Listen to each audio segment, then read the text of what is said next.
बम विस्फोट हुआ इजराइल का एम्बासी के सामने। कौन क्या जांच होना चाहिए, निंदनीय बात है, हम उसका कटु भाषा से निंदा करते हैं, लेकिन बीजेपी का फायदा है। आपने किसान आंदोलन से मुंह घुमा दिए, रोज इजराइल और ये चल रहा है। एक किसान एक तरफ एहतजाज कर रहा है और उसकी मुखालफत करने के लिए सामने एक जवान खड़ा है। आज अपने बाप की मुखालफत करने के लिए उसने घर में झगड़ा लगाया है। बेटा एक तरफ खड़ा है और बाप एक तरफ खड़ा है अपने हक की लड़ाई लड़ने के लिए। इंदिरा गांधी जब सत्ता में जीत के आए थे तो उसके बाद रेल स्ट्राइक हुआ था, ऑर्गेनाइज सेक्टर था रेल, और वही इंदिरा गांधी को हिला दिए। तब मजदूर थे, अभी किसान है।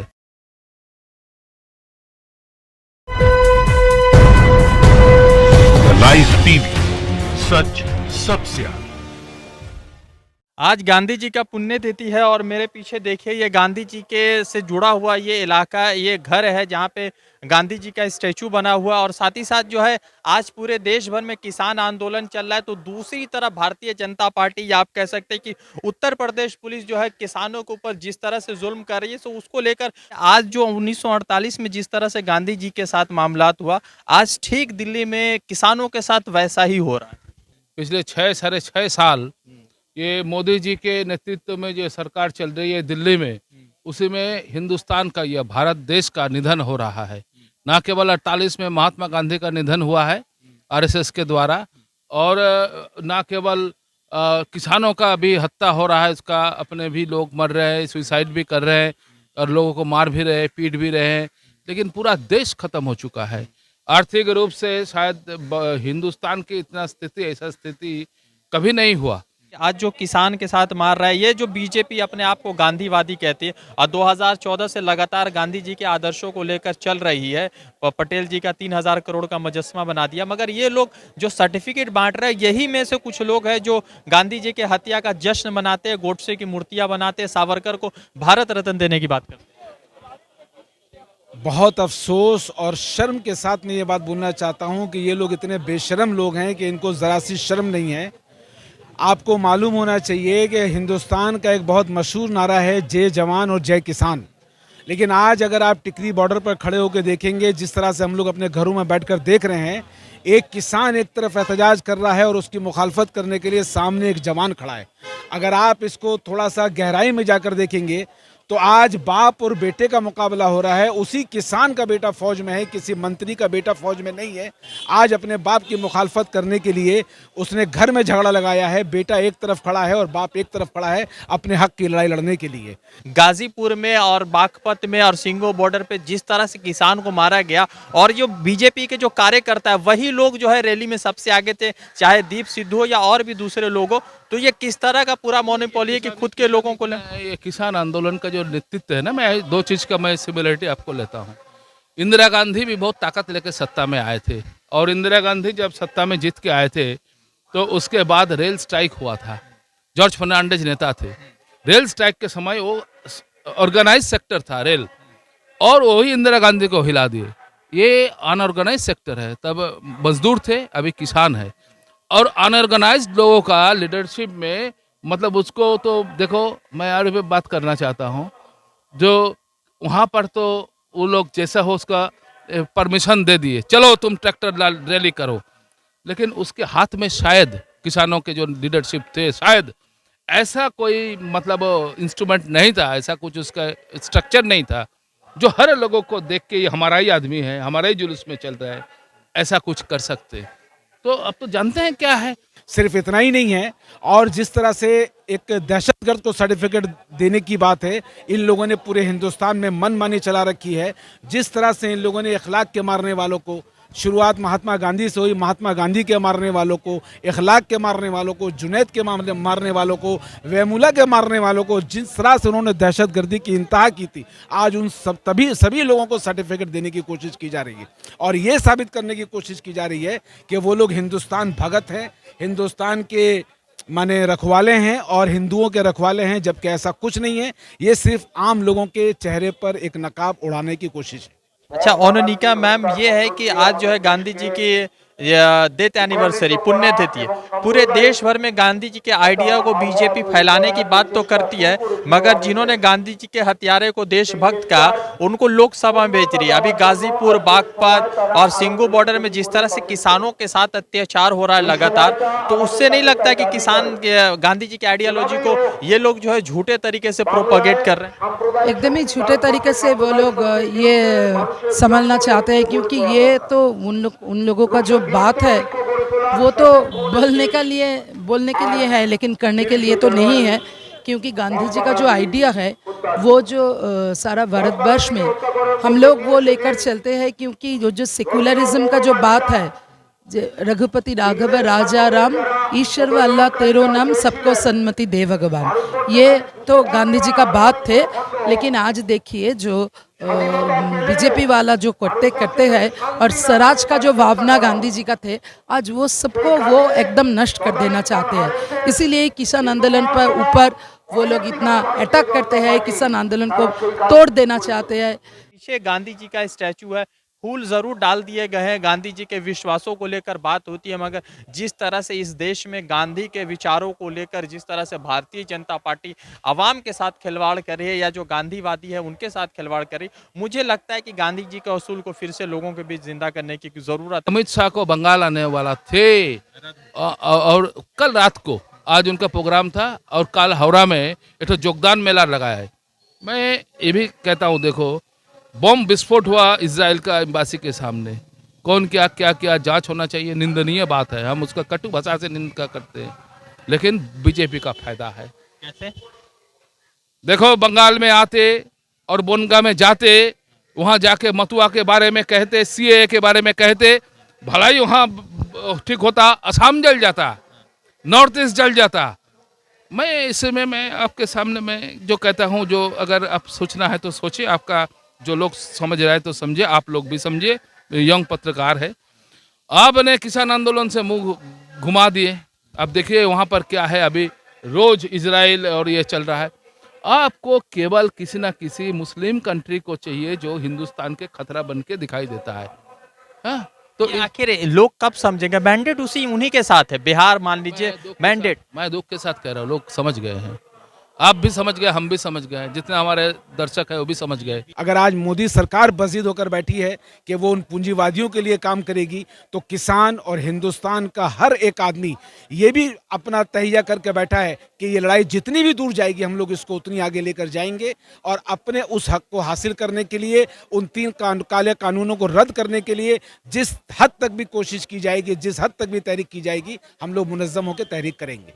आज जो इंडिया का जो हालात है ना, अभी जैसे ब्रिटिश ने डिवाइड एंड रूल पॉलिसी के तहत सबको डिवाइड करने का कोशिश किया था, आज का जो सत्ता में जो है भारत का, मैं उनका नाम लेना नहीं चाहूँगा, वो लोग हिंदू मुस्लिम ऐसा करके डिवाइड करके वो अपना सत्ता चलाना चाहते हैं। पर इंडिया का इंसान सब पढ़े लिखे हैं, ऐसा बात नहीं है। अभी उन लोग बंगाल का चुनाव में 2021 में उन लोग का एजेंडा चलाना चाहते हैं। पर बंगाल में देखिए, पहले बोला जाता था कि बंगाल जब इंडिया जब कल सोचता है तो बंगाल आज सोचता है, तो इतना बंगाल का आदमी ऐसा नहीं है कि उन्हीं लोगों को सत्ता में लाएंगे। ये सरकार मतलब देश विरोधी सरकार है, ये हमारे नेशनलिज्म के विरोधी भी है, या जातीयतावाद के विरोधी है। हमारे जो इस देश का, हमारा संविधान का जो अहम मुद्दा जो है सेकुलरिज्म, जैसे हिंदू मुसलमान सिख ईसाई हम लोग जात पात सब एक साथ हम इतने साल टिके हुए हैं, बिहारी बंगाली उड़िया उत्तर प्रदेश के लोग, यहाँ आपका कर्नाटक तमिलनाडु, ये देश खंडित होने का तगात पे आ गए मोदी जी, और पुलिस राष्ट्र लगा के हर जगह पर लोगों के ऊपर अत्याचार करके उसका मुंह बंद कर रहा है। पंजाब के कुछ किसान के बच्चे जो है किसान आंदोलन में उनके बच्चे जो है बॉर्डर पर देश की जो है एक हिफाजत कर रहे हैं, सुरक्षा कर रहे हैं। अब सवाल ये उठ गया है कि किसान को जिस तरह से मारा गया, पीटा गया, और किसान पर लगातार जो जुल्म हो रहे हैं, ये कब खत्म होगा और सरकार कब उनकी बातों को मानेंगी? सरकार तो किसी न किसी से पैसा लेके, किसी न किसी से बाउंड है, उनको वादा कर चुकी है कि आपको हम किसान का और एक आम आदमी का जो रोज़गार है वो बड़े पूंजीवादियों के हाथ में देने की कोशिश है, और ये भी उसकी ही एक चेन है, उसकी ही एक शक्ल है। तहरीक किसानों ने शुरू की है, उसमें लाल झंडा भी शामिल है और दूसरे वो तमाम मजदूर और किसान शामिल हैं जिनको अपने हक की लड़ाई लड़नी है। हमारा संविधान खतरे में है, लोकतंत्र खतरे में है, सेकुलरिज्म खतरे में है, देश का रोटी रोजी खतरे में है, देश का हर स्ट्रक्चर जो है खत्म हो चुका है। इसके खिलाफ आज हम लोग वामपंथियों के साथ, कांग्रेस के साथ, एनसीपी के लोग जो शरद पवार के नेतृत्व में पूरा देश भर जो आंदोलन करते हैं और अगले दिन में दिशा देने वाले हैं, हम लोग यहाँ पर जुलूस करके आए हैं और मीटिंग है, लोगों के सामने हम बताएंगे।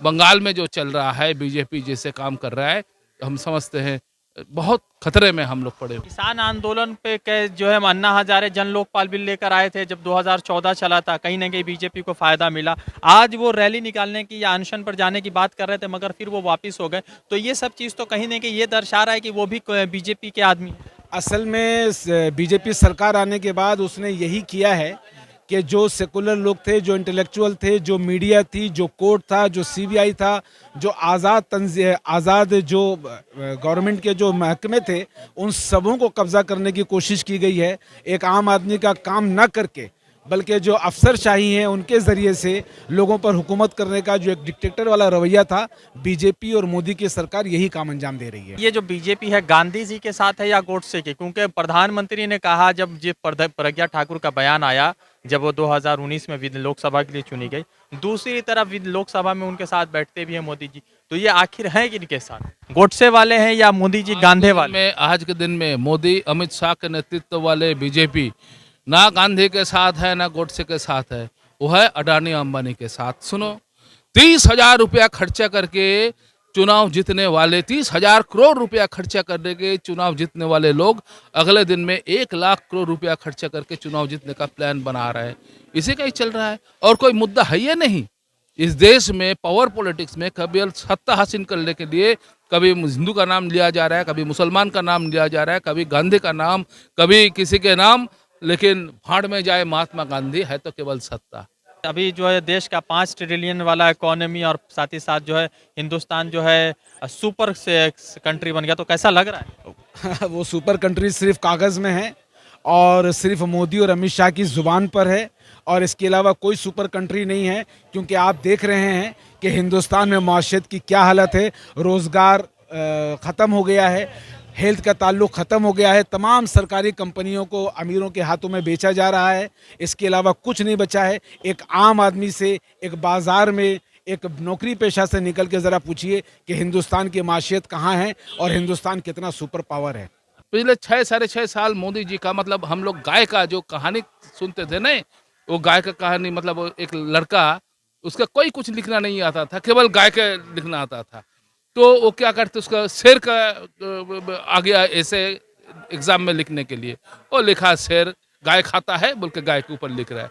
ये लोग कुछ भी हो, अल्टीमेटली जाते थे महात्मा गांधी को लेते हैं, सुभाष चंद्र बोस को लेते हैं, फिर लेते हैं जिसको और कहते हैं जाके हिंदू मुसलमान, हिंदू मुसलमान, मुसलमान। अगर हमें एक सवाल भी पूछता हूँ, गांधी जी इस देश का एक मूर्ति है, एक सिंबल है, जो पीस सिंबल है। जहाँ इस देश में देखो, इस देश में हिंदुस्तान में, हिंदुस्तान कहा जाए, भारत कहा जाए, इंडिया कहा जाए, हजारों साल से स्वामी विवेकानंद का नाम लेने हक तो मोदी जी का है नहीं। स्वामी जी कहते थे India should be governed by an Islamic body with Vedantic thought. Subhash Chandra Bose ने अपने जितना आजाद हिंद फौज का जो सेनानी को बनाए थे कमांडर, सब मुसलमान थे। गांधी जी का आइडिया लेकर वो कैसे घूमेगी, क्योंकि गांधी का जो हत्यारे है वो नाथुराम गडसे, और नाथुराम गडसे के सब नाथुराम गडसे के तो वो लोग सपोर्ट करते हैं और नाथुराम गडसे का जो मूर्ति वो बनाते हैं और उसका मेमर्स बनाते हैं, मेमेंटो बनाते हैं उसके। इसीलिए ये तो एकदम सही, एकदम तो क्लियर है कि वो गांधी जी का आइडिया को लेकर नहीं चाहते। 72वां पुण्यतिथि है गांधी जी का आज लगभग, और इस 72वें पुण्यतिथि में ये लोग कहते हैं कि गांधी जी के साथ है अमित शाह हो, प्रधानमंत्री नरेंद्र मोदी, दूसरी तरफ गोडसे के मंदिर बनाए जाए, गोडसे के मंदिर बनाने की बात होती, दूसरी तरफ हिंदुत्व आइडियोलॉजी को फॉलो जो करते वीर सावरकर, उसको मुंबई चुनाव, महाराष्ट्र चुनाव से पहले भारत रत्न देने की बात की गई है। तो ये सारा जो माहौल है हिंदुस्तान में, वो देश को किस दिशा में ले जा रहा है आपके हिसाब से? देखिए पटेल साहब करके 3,000 करोड़ रुपया खर्चा करके कांग्रेस के नेताओं का, जो वल्लभ भाई पटेल ने आज़ादी के बाद पहली बार मतलब आरएसएस को बैंड किए थे, उसका मूर्ति बनाए और पटेल साहब कह रहे हैं। मतलब वो ये शर्म की बात है। आज सर झुकाने की बात है। सुभाष चंद्र बोस का जन्म दिवस पर प्रधानमंत्री जी बंगाल में आते, कोई तकलीफ नहीं है हमें, आए और अगर मान ले, अगर रत्नाकर वाल्मीकि बन सकता है, रामायण बना सकते, अगर वो करे तो इतने ढंग, ये जो छल कपट, ये लोगों के साथ जो गुमराह करने वाला कि नेताजी सुभाष चंद्र बोस, मैं आज आपके सामने बता रहा हूँ, श्यामा प्रसाद मुखर्जी एक बार सुभाष चंद्र बोस से मिले थे, तब वो कोई श्यामा प्रसाद मुखर्जी नहीं थे, सर आशुतोष मुखर्जी का बेटे के नाते मिले थे और कहते हमने हिंदुस्तान के लिए ऐसा ही सोच रहा है, ऐसा राजनीतिक पार्टी सोच रहा है। सुभाष चंद्र बोस कांग्रेस के अध्यक्ष थे उस समय, पूरा देश का। उन्होंने सुना के श्यामा प्रसाद मुखर्जी को बोले, देखो श्यामा प्रसाद, तुम जो सोच रहे हो हम समझते, सोच तुम छोड़ दो और तुम्हारा कोई संगठन या पार्टी बने, मैं चाहता हूँ वो संगठन और पार्टी तुरंत मर जाए। हम लोग गांधीवादी लोग हैं, तो हमारे पास तो सोचने के लिए गांधी हैं, पर उन लोग के पास कोई है ही नहीं उनके एसेट। इसके लिए कभी सुभाष को लेकर राजनीति करते हैं, तो कभी गांधी को लेकर राजनीति करते हैं। अब वो जाने उनका राजनीति, पर हम उनके मत से हम सहमत नहीं हैं। जय बांग्ला के बारे में कह रहे हैं, जय बांग्ला जो स्लोगन है, मैं आपको बता देता हूँ आपके माध्यम से लोगों को, जय बांग्ला बांग्लादेश का स्लोगन नहीं है। बांग्लादेश 1971 में आज़ादी के बाद लोगों को कंजंक्टिवाइटिस बीमारी हुआ था, आंख लाल हो जाते थे चश्मा पहन के, उसी को जय बांग्ला बोलते थे। अगर किसी ने अगर जय बांग्ला का नारा दे दिए तो उसका मतलब है बांग्ला। अगर बांग्लादेश का अभी नारा देते हो आप, अगर अमेरिका का नारा देने के लिए आप चले गए थे अमेरिका, आप कहते थे अगली बार ट्रंप सरकार, आपको याद है? रहे नहीं। आप जाके जहाँ जाते हो, आप तो अमेरिका में जाके अमेरिका का चुनाव में हिस्सा ले लिए थे, मोदी जी के बात कह रहा हूँ। तो इस बार का चुनाव पश्चिम बंगाल में हो रहा है या बांग्लादेश में हो रहा है? अरे ये देश तो मोदी जी और शाह जी का दिमाग में हो रहा है। जितना जल्दी इस लोगों को हटाए जाते ना, देखो उतना इस देश का अच्छा ही होगा। आपको राष्ट्रवाद का सर्टिफिकेट मिला? हम लोगों को तो राष्ट्र विरोध का सर्टिफिकेट मिला हुआ है। आप देखिएगा, जब डिबेट होती है, बीजेपी वाले लोग बैठते हैं तो बोलते हैं कि ये लाल झंडे वाले देश विरोधी हैं, देश के खिलाफ काम करते हैं, उसके खिलाफ बात करते हैं। लेकिन जब एक आप मजदूर से पूछिएगा, जब आप एक किसान से पूछिएगा, जब एक आप मेहनत कश से पूछिएगा, एक छोटे कारोबारी से पूछिएगा, तो जब भी लड़ाई होगी, वो जेएनयू हो, वो कश्मीर से लेके केरला तक हो, जामिया हो या भवानी यूनिवर्सिटी हो, आप जादवपुर यूनिवर्सिटी, आप जहाँ भी देखिएगा, अगर किसी ने तहरीक शुरू की है तो लाल झंडा कंधे पर लेकर ही शुरू की है। हमें कौन क्या सर्टिफिकेट देगा ये हमें लेने की ज़रूरत नहीं है। हमारा आम आदमी, हमारा जवान, हमारा किसान हमारे साथ है, यही हमारी तहरीक के लिए काफ़ी है। 1948 से लेकर 2021 चल रहा और इस 1948 से लेकर 2021 यानी 72 सालों में लगातार भारतीय जनता पार्टी राष्ट्रवाद का सर्टिफिकेट बांट रही है और इस सर्टिफिकेट को वहीं से बांटा जा रहा है जहां पर जो है गांधी जी के हत्यारे की जो है तस्वीर बनाई जाती है, गोडसे का मंदिर बनाने की बात होती है, सावरकर को भारत रत्न देने की बात होती है। किसान लगातार सिंगू बॉर्डर पर, उसके बाद जो है आप कह लीजिए कि गाजीपुर में, बागपत में, टिकरी बॉर्डर पर लगातार जमे हुए हैं और किसान का मानना है कि ये कानून वापस लिया जाए। और सबसे हैरत की बात यह है कि अन्ना हजारे लगातार इस आंदोलन में शामिल होने की बात कर रहे थे, मगर अन्ना हजारे पता नहीं कहां चले गए हैं, किस तरह से वो आंदोलन को ले रहे हैं। वो सरकार की तरफ है, जनता के साथ है, गोडसे के साथ है, सावरकर के साथ है, कुछ समझ में नहीं आ रहा। वैसे एक चीज़ ज़रूर है कि किसान आंदोलन फिर से मजबूत हो रहा है और पूरे देश भर में किसान के हित के लिए ज़रूर बात हो रही। मैं रजा अंसारी द लाइव टीवी के लिए कवरेज कर रहा था। जुड़ूंगा दूसरे अपडेट के साथ। शुक्रिया। लाइव टीवी, सच सबसे आगे।